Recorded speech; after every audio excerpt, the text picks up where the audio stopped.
Hello, good evening. So we're going to do the Q and A tonight with Michael Clegg from Corgi. Hopefully he'll be on shortly. So while we wait for him, let me play the intro video to keep us all excited, I know. Bear with me. Oh, I don't know where that's gone. It's disappeared. But anyhow, we'll wait for Michael. Anyhow, Michael will be on shortly.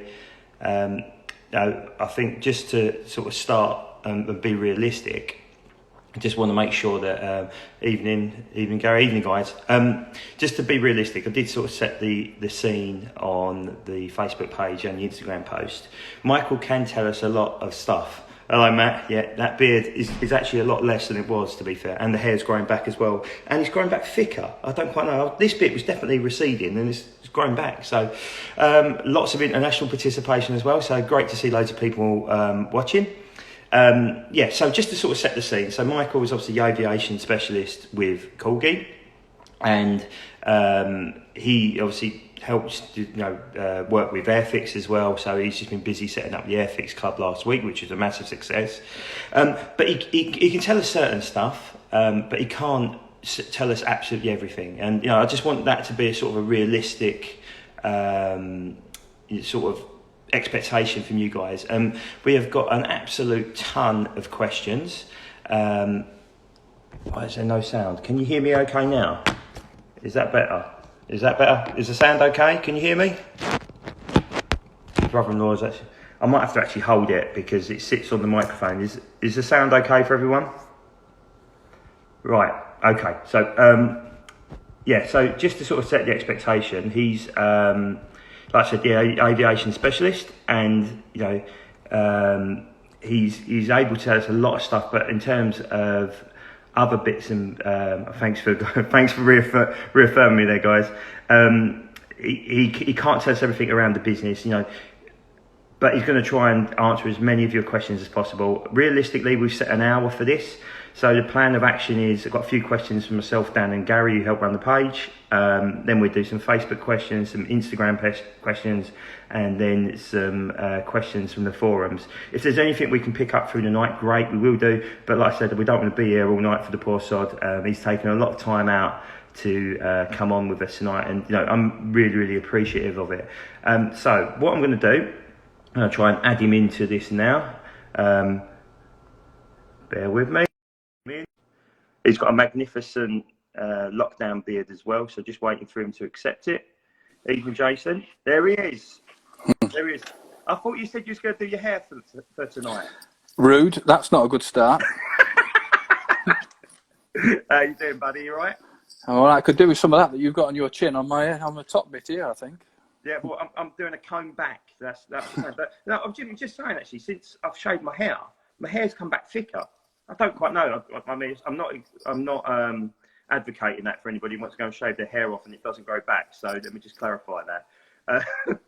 No, thanks for coming on tonight, mate. I know there's a lot of, I wouldn't say expectation, but there's a lot of. It's the first time you guys have done anything like this, and hopefully you see me sort of try and set a bit of expectation. But before we go anywhere, the question I need to ask you: what is your favourite colour? You like to start with difficult questions, don't you? It's not quite as straightforward as it seems, that one, because if it's an Airfix week, it's definitely red. But if we're on a Corgi week, it's blue all the way. Absolutely. So hopefully the forums will be happy with that response. It was one of the ones that I think I was expecting us all to ask. But before we start, do you want to do a bit of an introduction as to who you are, where you're from, age, measurement? You can forget that. Michael, I think you've done the most of it. Michael Clegg, 6th year with the company, and my title is flight specialist. I was brought in initially as part of the online team, perhaps sort of to act as maybe a bit of a bridge, a go-between between collectors and the company, and certainly to establish the blogs on the Airfix and Corgi websites. Sort of got quite a long history with the Corgi Aviation Archive range as a brand. Linked to them since the first models came out, really, in various different forms.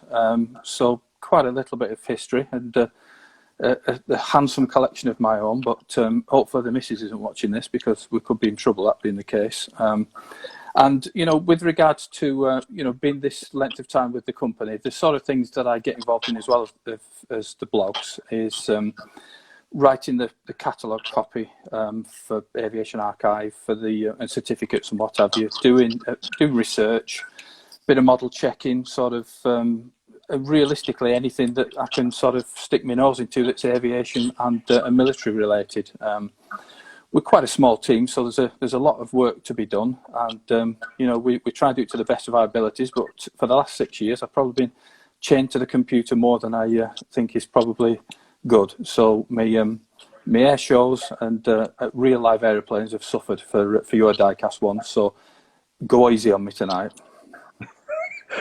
Yeah, that's not going to happen, I don't think. But no, cheers, mate. Look, like I said, just to sort of echo what I added before, you know, I really appreciate you doing this tonight, mate. You know, it's something that you guys have never done before, and it's a bit of an inside look into what goes on in your industry as well, to make us all happy or unhappy at times, I suppose, as well, with some of the new people amongst us. So what I'm going to do, if it's all right, I've said, I nearly lost you then. I need to drop my phone. Can you hear me if I put this down like that? So I'm not moving it around. Yeah, you were breaking up before, but I'm assuming that's when you were moving it. But yeah, it's fine. Okay, that's cool. Because I was just worried that it was sitting on the microphone bit, and you wouldn't be able to hear it. Don't worry, I've got my cup of tea. Tea's ready. I'm also sporting a new Corgi Diecast Aviation shirt the missus made for me. You've got a talented missus. You could market them, you know. I'll tell you what, mate. Behind every great man is an even greater woman. I'm saying that she's got, like, you see a shotgun come into the. No, I'm serious. It's true. She's great, and you know, we wouldn't be able to do what we could do if it wasn't for our other halves actually accepting it. They might get peed off from time to time, but it's important that they sort of accept it to some degree. Obviously, we've never tell them the real prices, though. That's the key thing, isn't it? But we'll keep that quiet. You're skirting around some dodgy territory there, that's for certain. and if we don't finish reasonably on time, I'll be in all sorts of trouble, because my youngest has got Love Island on the agenda for this evening. So apparently it's all their age. He says he's never watched it.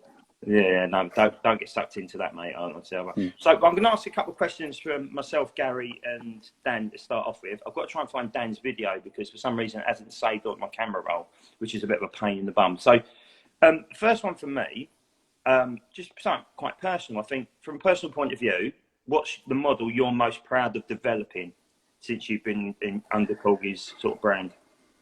See, that's really difficult, because I mean, I'm sort of closer to the development of the models now. But when I first came, it was basically my job was to report on the work of other people, realistically, and you know, and you see the level of effort that they put into these things, and you know, any model, certainly if it's a new tool, it takes some months to come to market. So there's a lot of time and effort that goes into those. And you know, when I first came, it was the Sunderland that I was working on, which is a fantastic model. You know, it's a really it's Corgi through and through, because it weighs a ton. I mean, it's like doing a workout when you lift one of those things. I have all three. I don't know where they're going to go. Good man. And so there's that. But then obviously in the past, I mean, the one that we've done that I've been working really closely with the development manager with is the new Bristol Fighter, and that is looking absolutely fantastic. And when that comes out, I think that's going to be a step up. So it's great. But then again, you know, I worked closely with the guys when they were on the Lightning in the 1/8 scale, and that's an absolute beauty. So I'm like any collector, realistically. I think you tend to change your allegiances like you change your socks, don't you? So you know, 1 week it could be one thing, but if you wanted to pin me down, I'd probably say Lightning, because that was a big change in our direction as a business, and it turned out pretty fantastic, to be honest. Yeah, I've still not got that. I know Dan had both Lightnings. I don't know if he's still got both, but I know he had both, and they looked absolutely stunning. And the thing is, it's a dangerous. I mean, I've got quite an eclectic taste, and it's dangerous to go into different territories when you've got loads and loads of models, if you know what I mean. Do you buy each other Christmas presents? You could always put that on your list. No. I mean, we haven't stopped. We're not that close yet, me and Dan. But I think it's too tight, to be honest with you, and I'm too tight as well. We end up spending most of our money on bloody models for ourselves. So, just another one as well for me, rather than hog the limelight. So, Airfix, is there a direct correlation in terms of sharing the tooling, or or is that just a forum rumor where we just put one and one together and come up with 450? But realistically, I think it's economies of scale. I mean, we share resources where we can, but the two brands are completely different. I mean, we've got a researcher who's absolutely fantastic, and what he doesn't know about the subject is not worth knowing. And if we can sort of tap into that knowledge on one of our projects, but it doesn't necessarily follow that a Corgi new tooling release will always follow an Airfix, but if there's some information that we can use and it fits in with our plans, then certainly, and why not? Because those guys are, they've got it off to a T, and there's a divergence, because you get to the research level and you decide you're going to do it. Then obviously one is going into kit production and one is the die-cast model. So, but the sharing of information early on can be really quite advantageous. But there's no particular correlation between the two brands. It's just handy they're both under the same umbrella as such. Yeah, very much so. And if if there are projects that Airfix have done in the past that we can jump on, then it makes good sense to do that. And and certainly it's going to benefit the Aviation Archive brand because of the level of detail and sort of professionalism that the guys are tackling that. Okay, that's cool. That's straight from the horse's mouth, because there's this mentality on the forums that if you make an Airfix kit this year, next year is going to follow on with Corgi, and that necessarily isn't the case, but it could be if you wanted to. So that sort of, I wouldn't say clears it up. It could be, and I'll tell you, as an Aviation Archive fan, if that was the case, I'd be very happy, because there's some absolutely fantastic things that have come out for Airfix, and if only we could, if we could have everything they've had, we'd be very happy bunnies. Hamden. Oh, I've got something in my eye. That's what I'm saying. Do a Hamden, please. I saw it. It jumped out of your beard. Yeah. Well, I bet it's a bit of spaghetti bolognese from last night. That's all I'm worried about. So I'm going to ask a couple from Gary, who helps run the page, and he's asked one that has quite a personal touch to me. Is the Victor. So the Victor is obviously topped the poll. I think was about 18 months ago. There was a poll, wasn't there, on the Corgi page in terms of what we'd like to see in terms of what scale. And I think the Victor come out on top. My old man worked as a weapons tech on Victors and Canberras during the 70s. So for me, the one that Duck said, I forget the name of it, the serial number, is one of my dad's flight. It was one that he actually worked on, which is from a Stringer family point of view, that's great. His name's now on the XH558 as well, as part of his Father's Day present this year as well. So the Stringer name lives long. What are the chances of a Victor? And is it realistic because of the size of it? Because obviously the Vulcan's been done, but is it a realistic thing to be doing in diecast? You see, it's a difficult question, because the honest answer is everything's doable, everything's possible, but of course it's all bound by the constraints of tooling, technology and expense. At the end of the day, I mean, as a brand, we're fighting for development money like all the other brands. So it's not, if there's a purse of development money, it's not just all going to Corgi. It's going to all the other brands are fighting for that money. And of course, if you think about Corgi as a brand, it's not just Aviation Archive. So we've got other ranges within the Corgi brand that again will all be looking for development money. So it's difficult. And if you were to have something as sort of spectacular as that, it's going to eat up all your development budget for one, maybe even more years realistically, and it'd be a hell of an undertaking. It really would be difficult.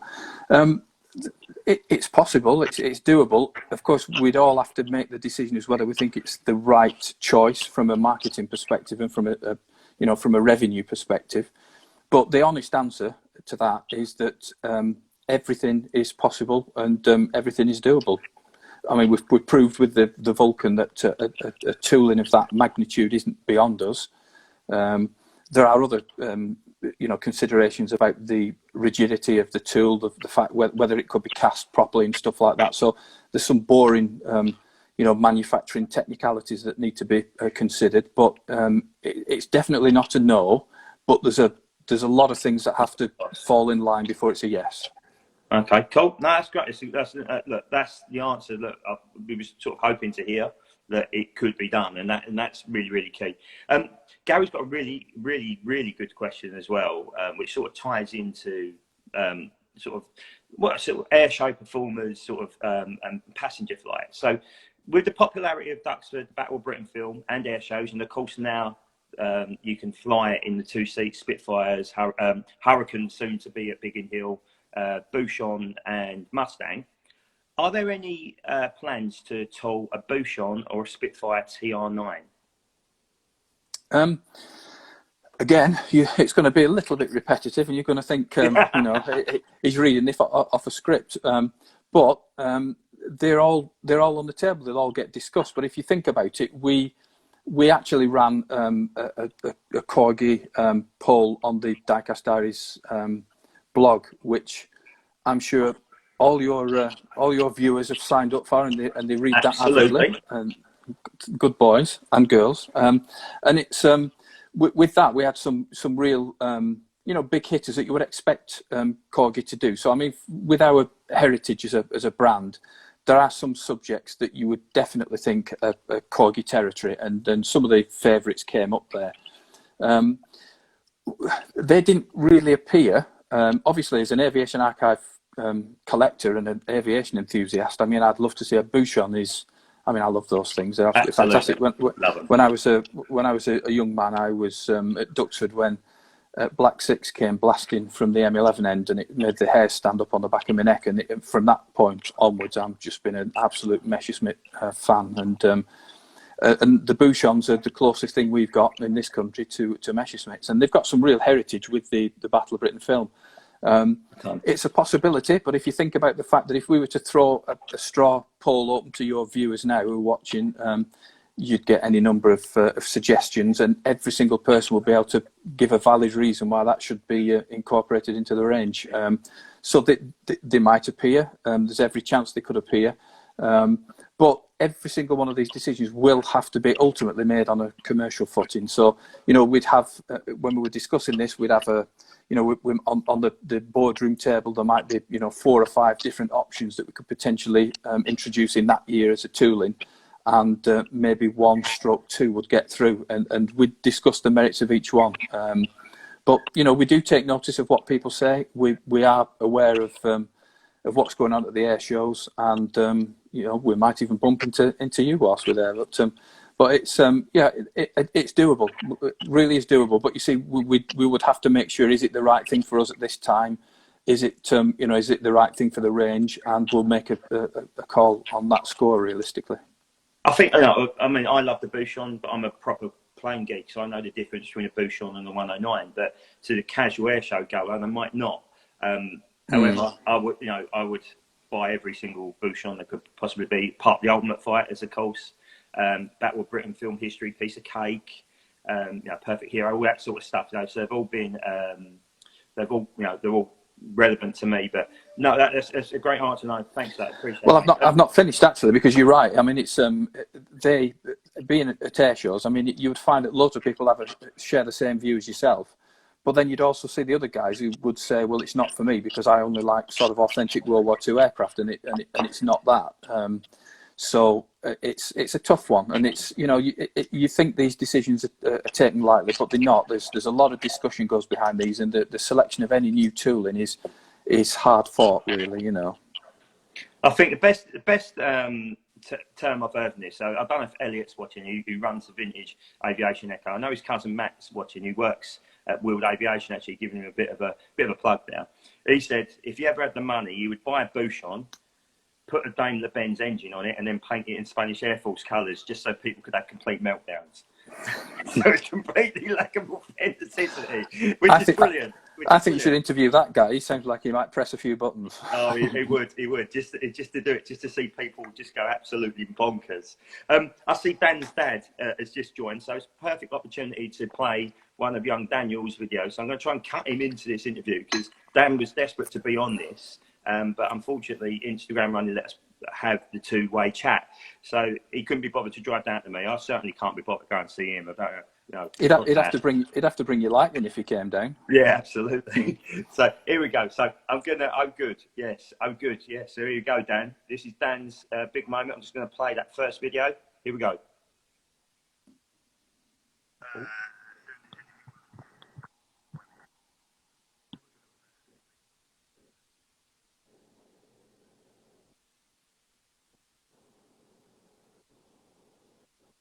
I can't hear a thing. I'm listening. You might have to transcribe.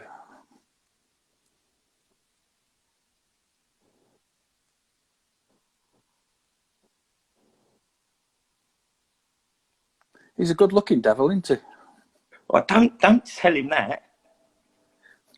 Right. So I don't quite know. Obviously, but basically, I'll answer the question for him. Let me just flip back in that again. Oh, it's come back. What's going on there? It's come back on again. Hold up. A few technical issues here. Let me try and get off of that. Right, hold on. Let's see if I can get off. I keep getting him playing now. Right, hold up. Let's see if I can get him off. Right, so what he was saying, as you can hear me, I'm getting the picture back. He was saying about the 148 Lightning. Are there any plans to do any more aircraft in that scale? In terms of Jaguar, Tornado, he said one other one as well, and Harrier, I think it was. Well, we hope you like those. Obviously, we've been in 148 scale for quite some time because early on we had the Hueys and then we've had the World War One stuff, and that's been really popular for us. But to move from World War One right the way up to Cold War jets was a big step, and you can see there's a bit of a difference in size between a Sopwith Camel and a Lightning. And it was a big move. Thankfully, it was quite well received. The popular models. So yes, it's definitely something that we would like to continue on with. Obviously, there's different ideas within the company and the brand, and also we're fighting for that development money and things like if we were to do for argument's sake, let's say a new Spitfire. The development spend on that would be significantly less than it would be on a 148 scale aircraft that you might have mentioned. I don't want to say anything. I don't want to say one of those aircraft because you lot will be thinking it's already on the drawing board and it's definitely coming. So I'm very conscious of that. But yes, I mean, obviously the Phantom we thought was the ideal follow up to the Lightning, and it's not really a range unless you've got a few more in there. So fingers crossed, we will definitely be looking at that in the not too distant future. Lovely, jubbly. Right, anyhow, so that's us hogging the limelight for too long now. So this is over to the people who have sent questions, and there's lots and lots and lots of questions. So I'm going to ask the Facebook ones first. I'm going to give 15 minutes for that. So apologies if you've asked multiple questions. I'm probably only going to ask one. If we can fly through them, great, or I'll come back to them. But I think it's only fair we try and scoop through one of each. So Dan Smith has asked, he's quite a heavy collector. He's always sharing new releases and whatnot. Corgi's 148 Spey F4 Phantom. Will future releases have an open canopy and a relook at the cockpit? We're always looking to make the models as accurate and as collectible as they possibly can be. So the answer to that is yes. Great news. No, that's great, and that's like action on feedback is really key. And we've seen an example of someone not acting on feedback recently, who's I think ain't great, and that's good to hear as well because it is a stunning looking bit of kit. Again, I've not had a chance of getting it for the collection purely because I'm really freaked out about mixing scales. I'm the 172 guy. Says the man who's got about 20 132s as well, but no, 172 I can deal with. Other than that, I get freaked out with different scales in there. So I'll stick to 172, but inevitably it will turn up at some point. I'll just tell the missus that it cost me 10 quid. Right, and she's probably watching this as well, so I'm in real trouble. So Todd Shutgart has asked, any chance of a Beaufault, and does it share any tooling with the new Beaufighter? Or would it? If you were to do it, I think. No, it'd be a standalone. You see, the difficulty that we've got is that we're talking about completely different manufacturing processes. So there's no commonality whatsoever with with plastic kit production and die cast production. I mean, all the tolerances, the medium, obviously, it's completely different. So you usually find in the old days when we went into a tool and changed it, it was destructively changed. So you might have exhausted, as we did with the 1/72nd scale English Electric Lightning. When we moved away from the F3s, I think I'm right, it might be the other way around, but it meant that we couldn't go back and do that again once we'd updated it, and certainly there'd be no chance of getting anything from the Bowfighter tool with regards to doing a Beaufort. But again, as with the other one, it is one that's been on our radar. It's one that's discussed regularly, and there's a possibility that it could come. You guys might just have to be a little bit patient, but all the ones that you guys are looking for, they could very well come. And if I won Euro Millions on Friday night, then we might get them even quicker. But when it's from the normal channels, we might just have to wait a little while. But don't despair, because we do take notice of what you guys are looking for, and there's every chance. Brilliant. So cool. But this is a really good question, actually, from Simon Reynolds. He said, could Corgi publish a definitive list of every aviation model released? Because obviously we used to have a website called the Tricatus website. I'm sure you're aware of it, being a die-cast collector. And it disappeared. And of all things, somebody actually put an Excel spreadsheet on one of the die-cast forums the other day. But would Corgi release it almost like a super catalogue? I know this is probably not something. I hope I'm not creating you loads of work here, by the way, because they'll be like, Michael could do it. I don't want any more work, thank you. I've got enough. I've enough on my plate. But no, I mean, it's quite an undertaking, that. And obviously, if you think about the history of the brand, it's gone through ownership changes and personnel changes. So it could take quite a while to get that information together, and it would be quite an undertaking. So as a consequence, it's not a priority. It's probably unlikely to happen.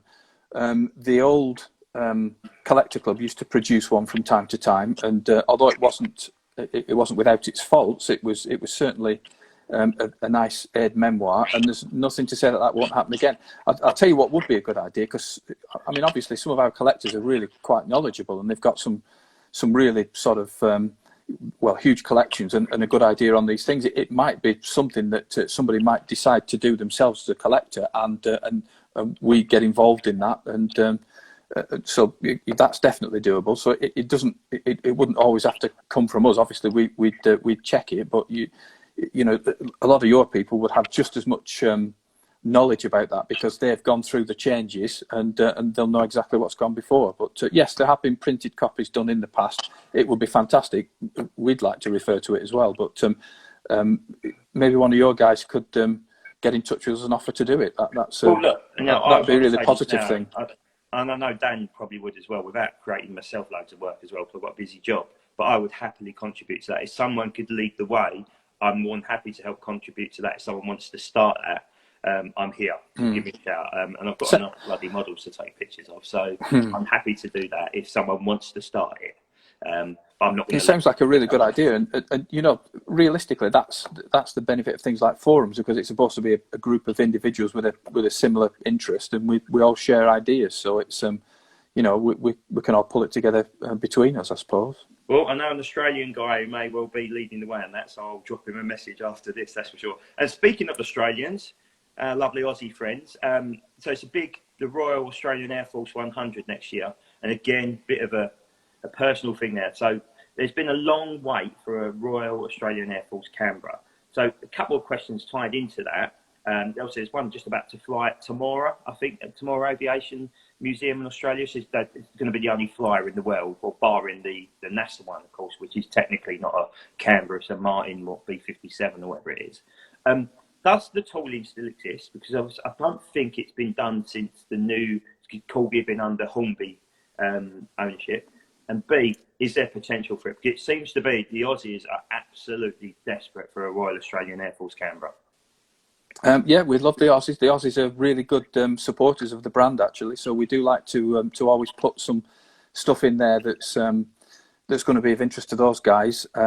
Yeah, we're aware of the anniversary, and there's a possibility that I've got a picture of the big boss here. There's a gun. There's a gun coming. Well, just to remind me that I've not got to say anything that I shouldn't. So I keep looking at him, and he's got a look on his face at this moment in time as if to say, "Watch your P's and Q's, Sunbeam." But it's yeah. I mean, again, all these things we look for themes. The great thing about being involved in the research and putting ranges together is that we try and link things up. We try and look for themes. We try and link individual releases to a maybe a pilot or a squadron or something like that. And certainly anniversaries are something that we look at. So obviously we did RAF 100, and we'd had a few things for D-Day and what have you.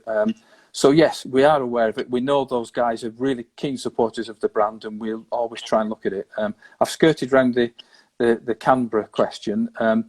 The tooling issue is it's a difficult one, because obviously when a tooling's not been used for a while, we have to assess the condition of the tool. So it has to be located, it has to be cleaned and assessed, and then we'll see whether it's usable. But as far as I'm aware, I think the Canberra is certainly available for use. Amazing. That's brilliant. So on to one of my mates as well, James. So James Foster, basically, his granddad actually flew on the Australian Lancaster Thumper, which is obviously the BBMF one at the moment. Not Thumper at the moment. The one which it's in two schemes, isn't it? It's in Milliken's father's scheme, but the Australian one, which is is it VNT or VNB? I forget. But anyhow, his granddad flew on it. I thought you'd have had one there in your hands to I show. haven't. The missus has ordered me Amigo, but no, I haven't got the new Lanc yet. I know Dan has, and it looks the absolute nuts, and it's certainly on the agenda to get. Long story around that. I was getting it, but I'll talk to you later about it. Basically, he's asked a really, really good question. So he said, with only one Battle of Britain veteran and only one Lancaster veteran left, could we see their aircraft depicted before they also depart? Would be a great gesture. I believe he's referring to the last Dan Buster rather than the last Lancaster veteran. Is it Johnny Johnson still alive? Yeah, Johnny Johnson is, because he flew over the dams in the Lancaster, didn't he? So I believe it's Johnny Johnson he's referring to, because his Lanc hasn't been done yet. Yeah, I mean, it's another one of those things. Obviously, we discuss it, we put it on the table, and there's a possibility. So, I know time's of the essence. We need to act if we're doing something like that. But yes, it's possible. Yes, it's been discussed, and yes, it may be done in the future. Cool. So the answer to a lot of these questions is yes. Yes. A lot of you guys think we just sit in our ivory towers and don't take any notice of what you say, but we do. We're pretty switched on. They'd be like, when on to Tim Clark. I know we briefly discussed it, and you couldn't give me a definitive answer, but I'll ask the question anyhow. Any plans to upgrade the Typhoon, especially the nose, to improve it and really compete with the new Hobby Master tooling? I'll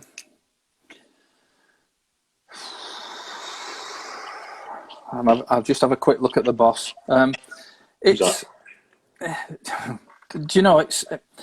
it's a difficult one. You have to be aware of the competition. I mean, our Typhoon, we've got a Typhoon in the current catalogue, and it's a nice model.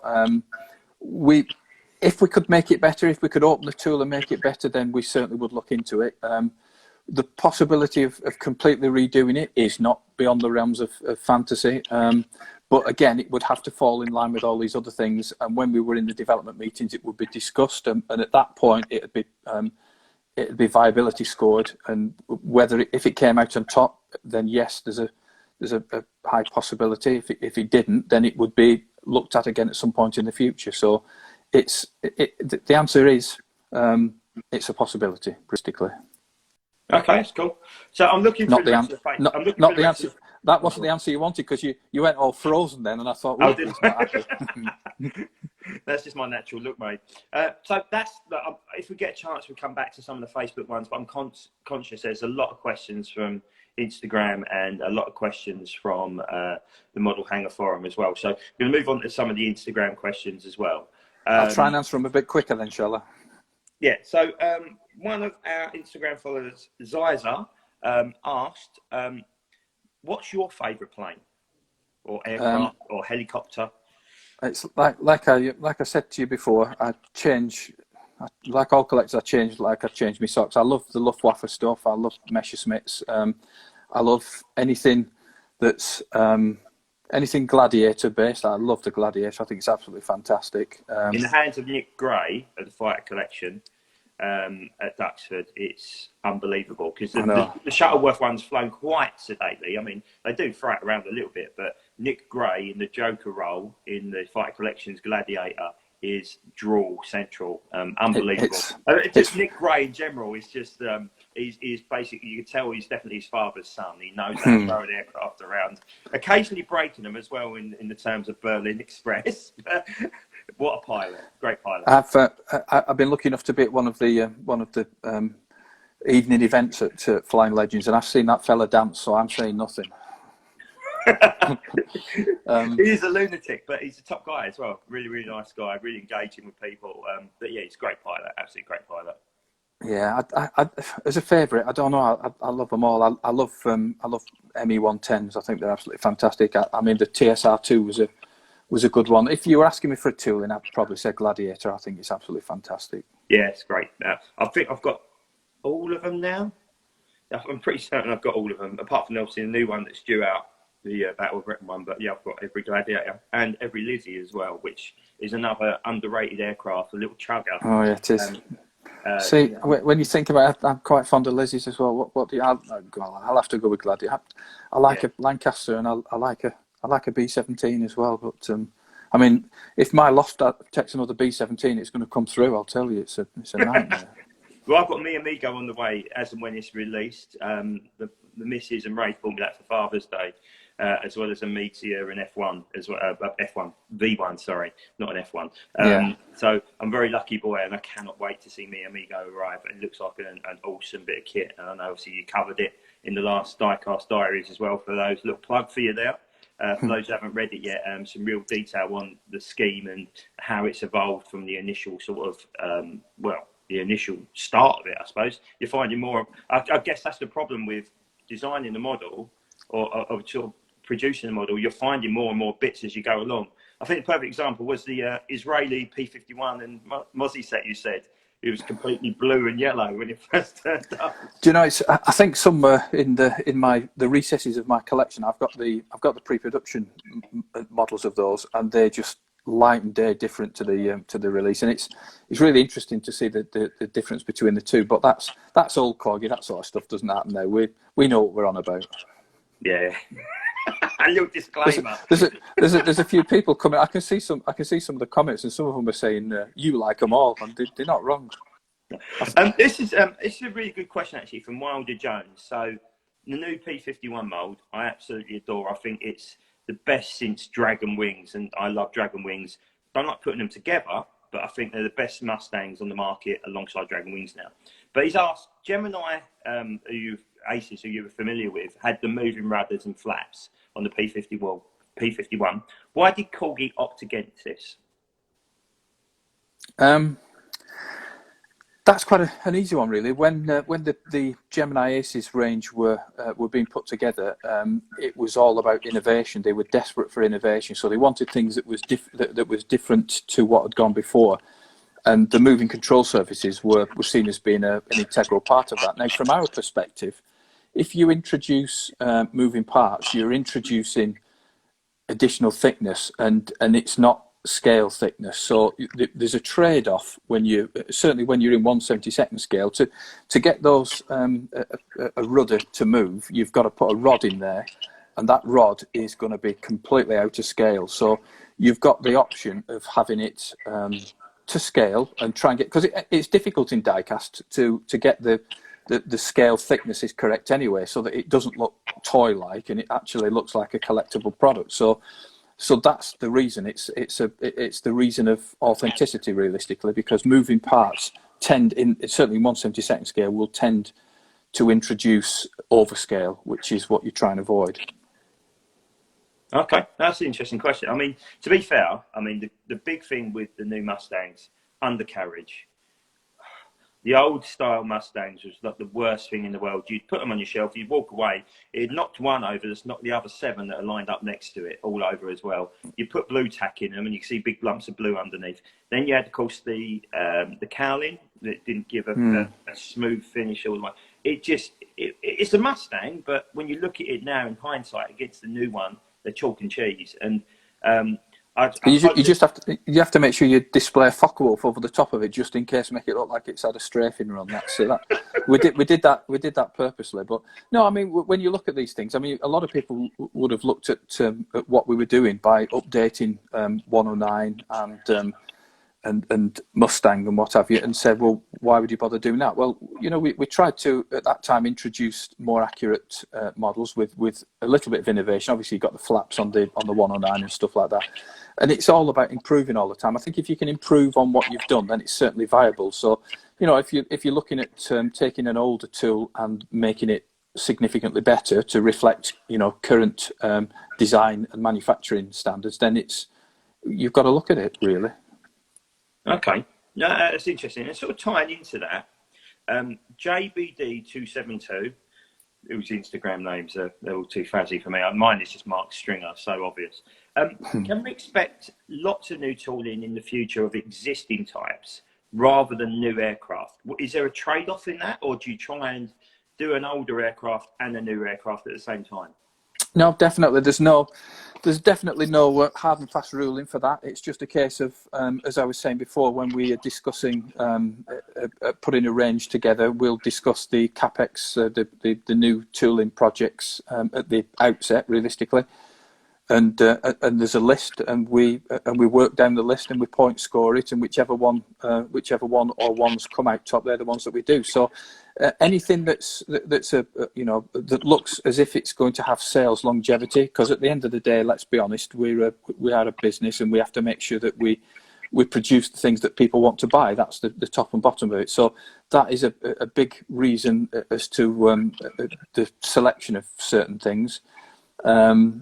But there's nothing to say that we wouldn't look at redoing. We've got some classics in the range, and some of them, you know, you could perfectly argue that they should be. We should look at them again and maybe do like we did with the Mustang and the 109. And it could well happen. But then, of course, you'll have other guys who'll be chomping at the bit now, saying, "No, give us our."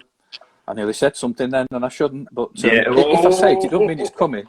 It don't mean it's coming if I say it, you know. It just means that it was on my mind. We'll say bullfighter, because I know I'm not going to get in trouble with that. But you know, if people over there say we want our bullfighter, or we want this, or we want the other, and you know, they'll say, why are you bothering with an existing tool when there's all these others to do? And they're both perfectly valid arguments. Okay, I'm going to ask another from a regular who's usually watching this, and he's not on there tonight. I'm disappointed in him, and that's Dwayne the Rebel, who lives all the way in India. And I'm going to adapt to the question because he's asked about a Japanese Betty or Dina. He said also some blue nose Mustangs. You can't go wrong with a blue nose from Bodney. I didn't want to swear there because I thought if I start swearing, if I say one swear word, I turn into Tourette's man. But I'm going to adapt to this question a little bit because there's a lot of questions around Russian aircraft. That's the other one that seems to really sort of, you look on the forums, oh, why are we not making Sturmovix or PE2s or whatever it may be? So Russian aircraft and Japanese aircraft, I guess I know the answer to this. Is it commercially viable, do you think?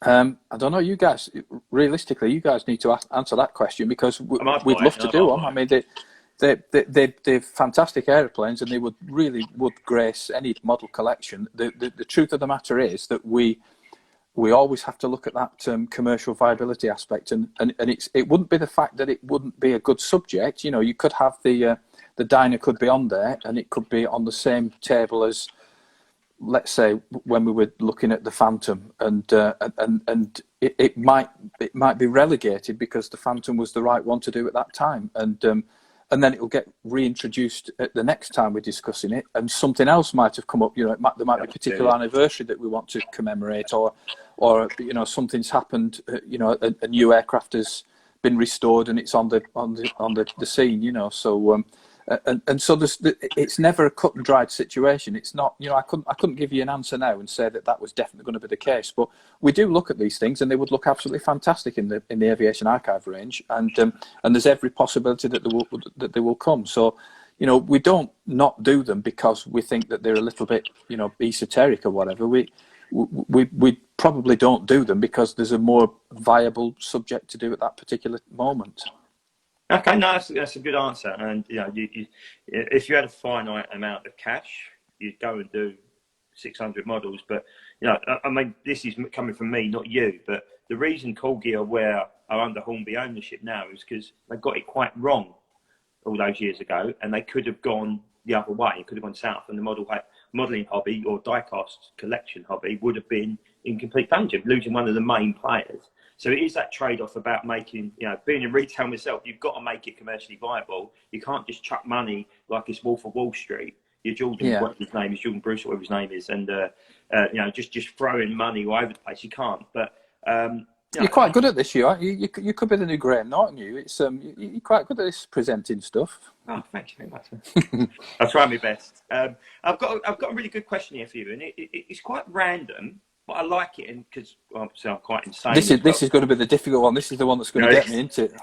No, it isn't. It's from Sherman B25. He said, "What do you think is the rarest Corgi model to get hold of?" I'm probably going to say, I know from my point of view, it's those two bloody dam busters tornadoes. They will never come to me at any given point because the prices have just gone. But what do you think? If you was a collector and you're looking for a Corgi model from when it started, is it 98 they started? Yeah. Until now. So you've got 22 years. There's one model missing from your collection. What's the one you're not going to be able to find, or is going to be an absolute nightmare to find? Well, do you know, isn't that a difficult one? Because in the early days, we were producing more models. So, I mean, you could find that there were maybe 6,500 of you know, one of those red-nosed, you know, pilot's notes Hurricanes that we did. So potentially, even though it's a cracker, you could pick one of those up. But if it's a good model and you're looking for it, it's in somebody's collection. So they're not available on the high street anymore. So for you to get hold of it, somebody's got to decide that they're going to allow you to take it off their collection. So it's a tough one, and it's a question of, you know, how much you'd be prepared to pay and how much that collector holds value to that particular model. There's some real rarities. I mean, if you wanted to get one of the 50th anniversary gold-plated Spitfires, good luck with that, and you might need a mortgage. And even though, you know, some of the rarest ones are not particularly the nicest ones, because at the time I think I ended up with several of those at one stage, because I think you had to bid for them on eBay at the time, and I got one, and then two turned up, and for some reason my bid had been duplicated. But it's not a particularly nice model. It's just a rare and really collectible and expensive model. Can I throw one in there which I cannot get hold of for love nor money? And hopefully James is watching. And it's not a Corgi model, and it's the Gemini Aces Desert Colin Gray Spitfire. And I'm not overly keen on it. I just want it because it's not in the collection. I can't find it for love nor money. And when they do come up, they go northwards of £100, and there's no way I'm going to spend that on something that I'm not really that wanting of. Just the collectaholic in me says must have it. And it's not even, like I said, it's not the best one. It's not like the Spirit Kent or the ML417. It's just one I want, and I can't find it. And it does my head in. You'll find it you'll find it in a really weird place. You'll come across it, and you know, and you'll be a happy boy. But it's nice to have things that you're looking forward to getting. I mean, for me, I have got them. But if I was looking for the Faith, Hope and Charity Gladiator set, that would be another one where it's good luck with that one. And to get them together as a three, then I'd love that. The other rare one is it's that silver-plated Halifax that they did, which I think they only made 150 of those. And again, it's not particularly the nicest, but there's only 150 then. If you're a committed aviation archive collector, even though it might not be your favourite, because it's so rare, you just don't want to get rid of it. So right, cool. They'd be my options. There is no definitive answer, folks. It's whatever you want at that moment in time. When you get out of bed in the morning and you go, I really want that. it suddenly becomes the most hard to find model you ever see. And when they do come along, like I found with California Cutie, you end up with 2 of them in the collection. God knows how. That's a cracker. That's a cracker as well.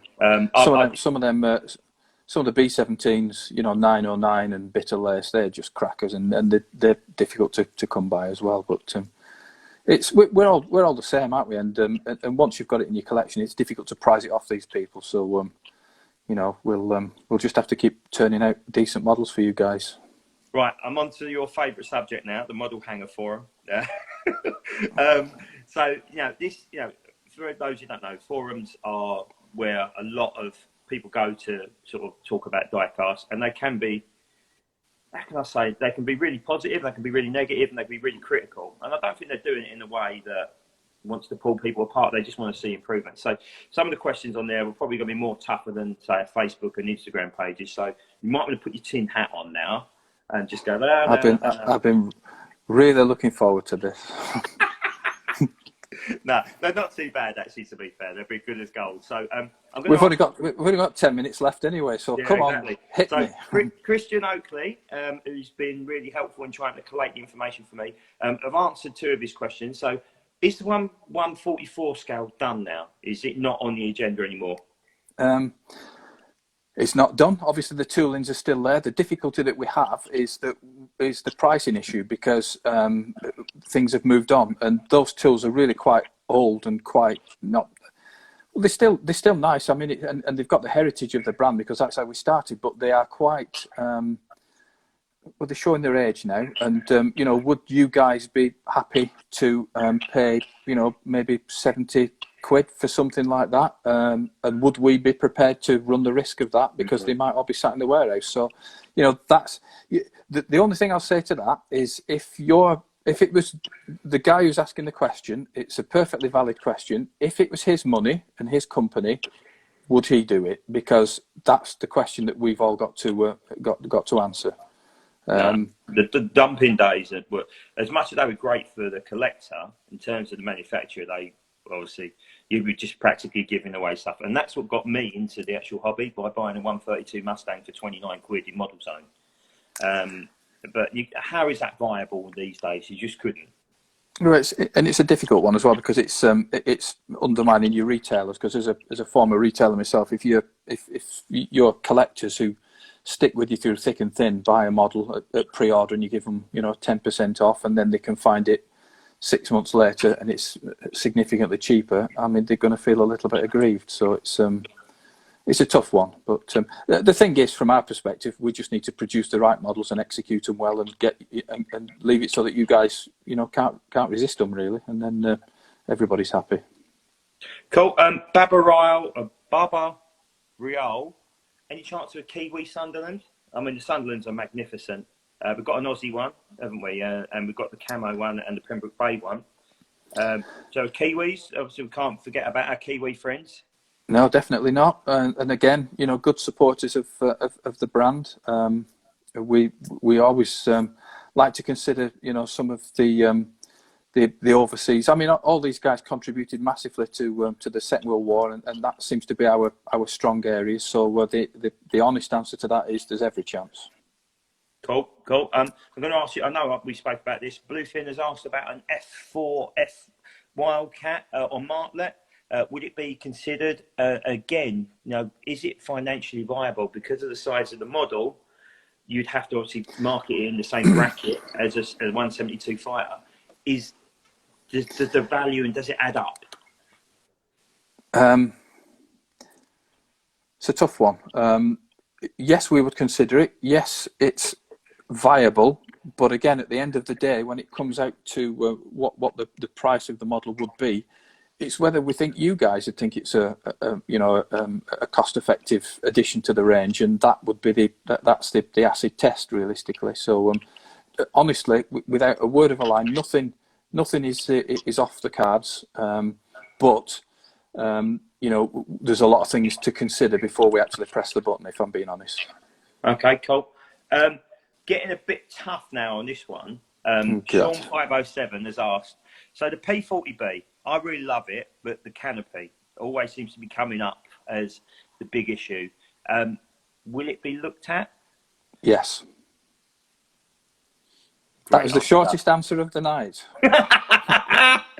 Fantastic. Pappy, who's Edward Papilazan, I think his name is, massive code freer, does loads of stuff on all the forums as a collection bigger than my house. He's asked about what the chances of seeing a parts work release for some of the older tools to make use of them, similar to what Oxford did with Atlas. So my question sort of tagged into that.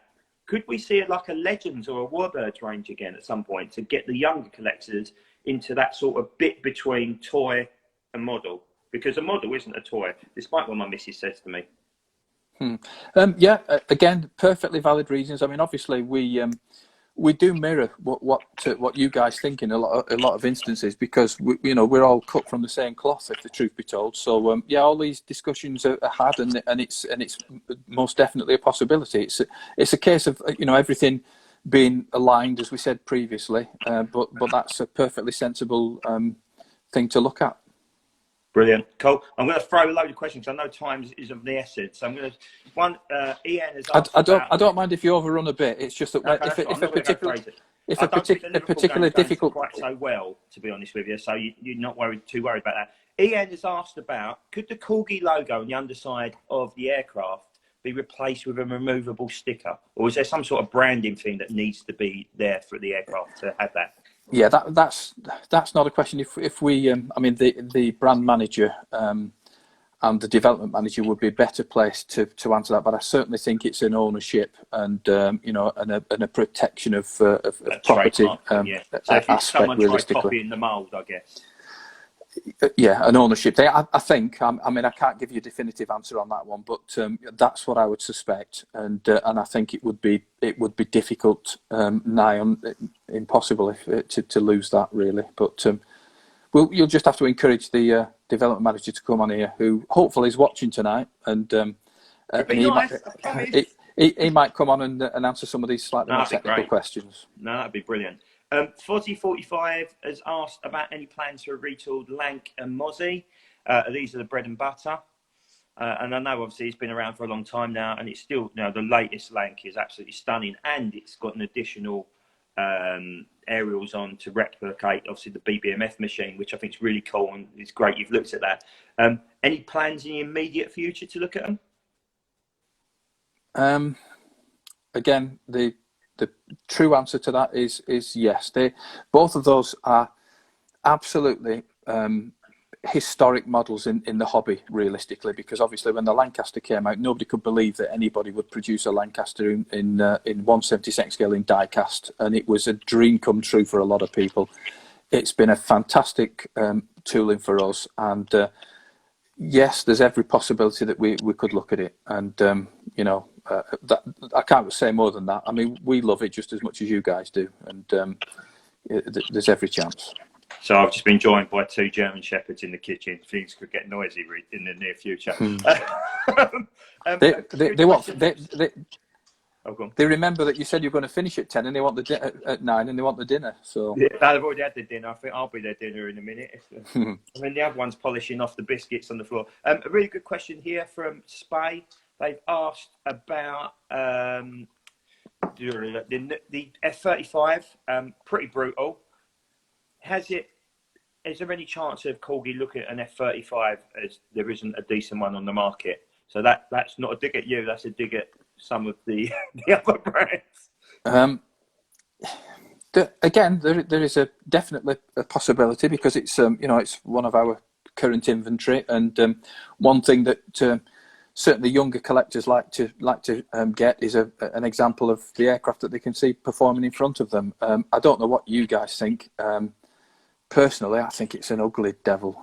I've really not become attached to the F-35 as yet. Perhaps it was because they were there performing when I was there on the last tornado day, and I'm thinking, these old ones are much more interesting than that new thing.